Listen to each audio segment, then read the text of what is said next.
avec le docteur François Arcos, qui ne ronfle pas sur ce plateau. Christian? Moi, je ronfle. D'accord. Non, mais attendez, c'est Oui. pas grave, docteur. Ah, on va en parler. C'est sûr, hein, il suffit de demander à mon Ça m'arrive épouse. ce week-end Boris un peu plus que les autres. Alors moi, je ne vous cache pas que je ronfle aussi un petit peu de temps en temps. Ah, mais le problème, c'est qu'on ne s'entend pas ronfler. La légende ne le dit pas. Bon, sérieusement, pourquoi ronfle-t-on, François? Ah, il y a plusieurs facteurs. L'âge est le premier facteur, inévitable, c'est-à-dire qu'on ronfle un peu plus en avançant dans l'âge. Comme je disais tout à l'heure, les femmes ronflent moins que les hommes jusqu'à peu près 50 ans, 60 ans, l'âge de la ménopause, et puis après, elles nous rattrapent. Enfin, elles nous rattrapent. On est à équilibre entre hommes et femmes. Alors, vous deux vous répondez, Christian ou Boris, mais pas vous, vous êtes médecin, donc non, j'ai vous pas le oubliez, droit, vous oubliez j'ai pas ma le droit. question. Savez-vous comment est-ce qu'on appelle la maladie du ronfleur, Christian ou Boris? Non. Bon, moi, je ne le savais pas non plus, avant de découvrir ce que vous allez voir en images. Regardez et écoutez. Ah, ce que tu peux faire comme boucan la nuit? Ah bon? Mais moi j'entends rien. Le sommeil devrait être synonyme de silence, eh ben non. Un Français sur 3 ronfle. Entre 30 et 50 ans, 60% des ronfleurs sont des hommes. Mais passé 60 ans, madame se met aussi à ronfler. Et oui, plus on prend de l'âge, plus on a des chances de ronfler. Car la roncopathie, c'est comme ça qu'on dit quand on est savant, est due à un relâchement des muscles de la gorge qui réduit les voies respiratoires. La vibration de ces tissus au passage de l'air produit alors ce doux bruit qui peut quand même atteindre 90 décibels, le moteur d'une voiture. Mais attention, le ronflement peut aussi être le symptôme d'un problème plus grave, l'apnée du sommeil, c'est-à-dire des arrêts respiratoires nocturnes qui peuvent aller de 10 à 30 secondes. On estime à 5% le nombre de Français qui en souffrent. Si vous ronflez bruyamment et qu'en plus vous êtes fréquemment fatigué, sujet à des somnolences, à des migraines, parlez-en à votre médecin. Car l'apnée du sommeil comporte des risques d'accidents cardiovasculaires sérieux. Il a été démontré qu'elle fait même flancher votre mémoire. Mais heureusement, pour le ronflement, comme pour l'apnée du sommeil, des solutions existent. Alors, sortez du ronron et consultez. Et ça tombe bien parce que nous avons un médecin sur place. Alors déjà, on a appris un nouveau mot, la roncopathie. C'est la maladie du ronflement. On peut ronfler par le nez, comme on voit là, par la bouche aussi? On peut ronfler par le nez, effectivement, pour les gens qui dorment plutôt la bouche fermée. Mais quand on est sur le dos, quand on dort comme ce monsieur sur le dos, on a plus tendance à ouvrir la bouche parce qu'on dégage un petit peu le maxillaire inférieur et on va ronfler par la gorge, par la bouche. Alors justement, est-ce que si l'on dort sur le dos, on a plus de chances Oui. finalement de ronfler que si l'on dort sur le ventre? Bien sûr, le ronflement est souvent positionnel. Vous aurez beaucoup moins de risques de ronfler si vous êtes sur le côté et sur le ventre. Alors j'ai compris qu'on n'était pas tous égaux devant le ronflement, qu'avec l'âge, ça avait tendance à avancer, à s'accentuer. Plus d'hommes que de femmes, pourquoi? Plus d'hommes que de femmes parce que les hommes sont plus pléthoriques, il y a plus de masse graisseuse autour du cou, et puis les masses graisseuses appuient sur la trachée, et puis ça laisse pas passer l'air correctement. Ouais. Et il n'y a pas que l'âge, hein. Vous parliez de l'âge des hommes, des femmes, il y a l'alcool aussi, on le sait tous. Qui n'a pas fait une soirée arrosée et puis ronflé comme jamais on lui a dit qu'il avait ronflé comme jamais, puisque les ronfleurs ne s'en rendent pas compte, bien sûr. évidemment. Ronfleur, ronfleuse d'ailleurs. Hein. Ah oui, c'est bien important. sûr. Non, mais on va être distinguer. Hormis l'alcool, moi j'ai entendu dire que les somnifères, les allergies, les sinusites, les grosses amygdales, les végétations, etc., tout ça favorisait le ronflement à foie, Oui, parce que grosse info, parce que ça va relâcher les muscles, tous les muscles. Les somnifères relâchent trop les muscles. Et quand on relâche les muscles, on relâche en particulier les muscles de la langue. La langue va tomber dans l'arrière-gorge, et puis là, quand l'air passe, elle va vibrer, et c'est ce qu'on entend. 0805 383 383. Au jour le jour, je ne vais pas vous l'apprendre, c'est pas évident de vivre avec une personne qui ronfle ou fait de l'apnée du sommeil, on vient d'en parler. Écoutez notamment le témoignage de Christelle.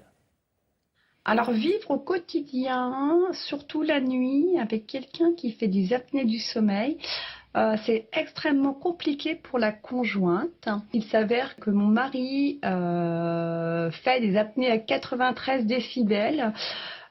Étant donné que moi j'ai un sommeil relativement léger, on peut dire que c'est impossible de dormir à côté. Donc du coup, ça fait depuis 2014 que nous faisons malheureusement chambre à part. 93 décibels pour le mari énorme, de Christelle. Pour vous donner un ordre d'idée, 92 décibels, je l'ai noté, c'est le niveau de bruit d'une tondeuse à gazon, un moteur thermique à seulement 1 mètre. Vous voyez ? Donc voilà. Donc c'est forcément compliqué pour la vie de couple, n'est-ce pas, Christian? Ah oui. Hein? Non, je ne dois pas en être là parce que ma femme m'aurait déjà mis dehors. Non, enfin, je voudrais savoir, petite question, j'ai le droit? Mais bien sûr, vous avez tous les droits. C'est vous l'alimentation, qui n'avez pas de puisqu'on a droit. parlé de l'alcool. Bien sûr.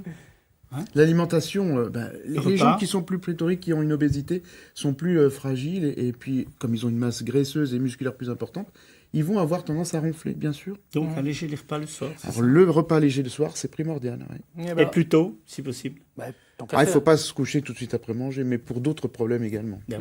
Alors justement, vous parlez du bien manger ou du mal manger, mais en tout cas du manger. J'ai justement une question qui a rapport avec tout ça et qui devrait concerner tout le monde parce qu'on va forcément arriver au régime. 0805 383 383, place à l'interactivité. Bonjour, comment vous appelez-vous et surtout, quelle est votre question s'il vous plaît? Bonjour à tous, je m'appelle Driss, j'ai 43 ans et je fais de l'apnée du sommeil depuis février 2018.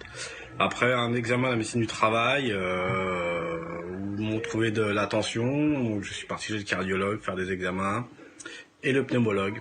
Donc je suis appareillé depuis 2018 et je faisais 45 apnées par heure et maintenant je suis à peu près 3-4 apnées par heure et j'aimerais savoir si la perte de poids pourrait faciliter la diminution de mes apnées. Alors ça rejoint en quelque sorte votre question, hein, Christian, du repas trop arrosé. Là, on est vraiment sur la perte de poids. Déjà, merci Driss pour votre question. Le poids, ça influence le ronflement comme l'apnée du sommeil, parce qu'on va y venir à l'apnée du sommeil. Bien sûr, bien sûr. Le premier traitement, c'est de perdre du poids. Quand on a un ronfleur en face de nous, on lui demande de perdre du poids. Alors après, il faut aller voir les personnes concernées par la diététique. C'est intéressant parce qu'il parle d'apnée du sommeil et c'est vraiment l'extrême du ronflement. C'est quand le ronflement est tellement important que l'air ne passe plus. Et donc les gens peuvent rester pendant entre 5 secondes et près d'une minute sans respirer. C'est souvent l'entourage qui s'en aperçoit et puis les conséquences sont fâcheuses. Elles peuvent être très graves. Ça se traduit par quoi concrètement? Je me lève fatigué, énervé, Oui, stressé? absolument, oui. Je dors pas? Alors, on se réveille très fatigué, on a des somnolences dans la journée, voire des coups de pompe où les gens sont obligés de dormir dans la journée. Et puis, on peut aller plus loin, ça peut entraîner de l'hypertension, des maladies cardiaques, vasculaires, et puis du diabète aussi.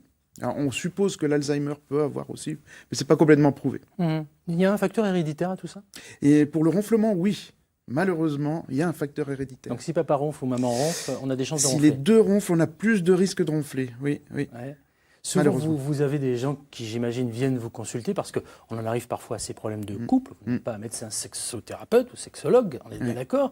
Malgré tout, vous avez des personnes qui peuvent vous demander des outils pour éviter de ronfler. Moi, j'ai été fureté un petit peu sur le net. Vous avez essayé peut-être des petites choses, Christian, pour moins ronfler, pour moins gêner, non? Oui, déjà, je bois moins le soir, Ouais. je ne veux pas ronfler. D'alcool. Si j'ai envie, oui. Moins d'alcool. Oui, exactement. Si j'ai envie d'énerver ma femme, je bois un peu plus, donc ça va la réveiller. Ok. Mais au-delà de ça, vous n'avez jamais testé Non, mais c'est les vrai. pinces, les oreillers, enfin des trucs de fou, plein de quoi. choses, plein de choses. Il y a plein de Faut choses. essayer. Oui, moi Docteur. j'ai aussi des patients qui m'en parlent. Je salue mes patients parce qu'ils sont énormément de ronfleurs et ils m'ont dit si vous parlez du ronflement, il faut penser à nous. Alors je pense à eux. D'accord. Je les salue. Mais pensez à nous. Mais à vous. Dites-nous, Alors, s'il à vous vous. plaît, s'il y a des Moi, j'ai- astuces, des trucs, des... Ouais, les patients m'ont rapporté des choses. trucs extraordinaires. Le t-shirt avec la balle de tennis dans le dos. Non, Ah c'est oui, quoi oui. ça? Le En t-shirt fait- avec la balle de tennis dans le dos? Vous connaissez, vous, Maurice? Non, pas du tout. Moi, je connais juste que je me fais pousser quand je roule. Je remarque que c'est pas très Achetez efficace le puisque je t-shirt. crois que... Achetez le t-shirt, c'est bien plus pratique. Personne vous C'est quoi ce poussera. t-shirt? Mais en fait, quand vous avez une balle dans le dos, vous n'êtes pas très confortable. Ah oui, hein. c'est moins qu'on puisse dire. Donc vous mettez sur le côté Ah oui, ou alors sur le Voilà. ventre. ou sur le ventre. Et donc vous ronflez moins.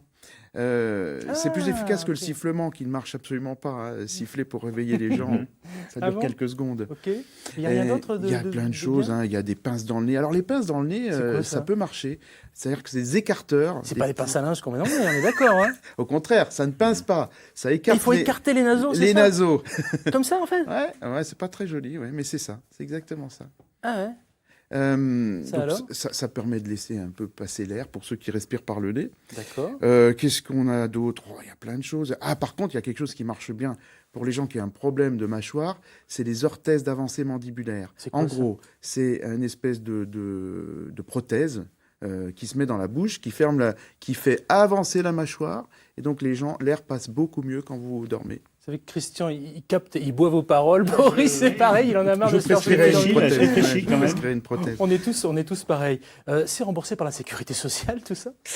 Aucun de ce qu'on vient de citer, aucun de ces traitements, je dis traitement, mais ce n'en est pas, c'est des gadgets, hein, n'est remboursé par la sécurité sociale. Ce qui est remboursé, c'est quand on a de l'apnée du sommeil et que, comme on l'a vu dans le reportage, on porte cet appareil qui nous permet de ne plus faire d'apnée. Oui, c'est l'espèce de masque là qu'on se met sur le Et ça, visage. c'est hein, totalement ça, remboursé. C'est Ouais. ça.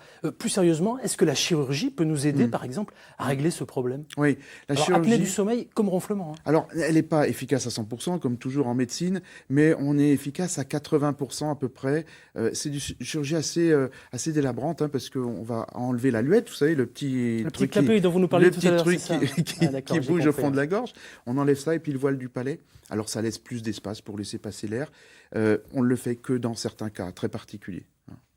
Donc, Christian, on ne perd Boris. pas tout le monde. Oui, non, mais j'écoute. Vous préférez le t-shirt avec le... Je pense, oui, c'est ce que je pensais. Oui. Ça, alors là, On le peut t-shirt. remplacer la balle de tennis avec autre chose. Ce que hein. vous voulez, je ne veux pas le savoir. Pas avec un œuf, enfin, vaut mieux qu'il soit cuit. Quoi. Il faut que ce soit gênant pour se mettre sur le côté.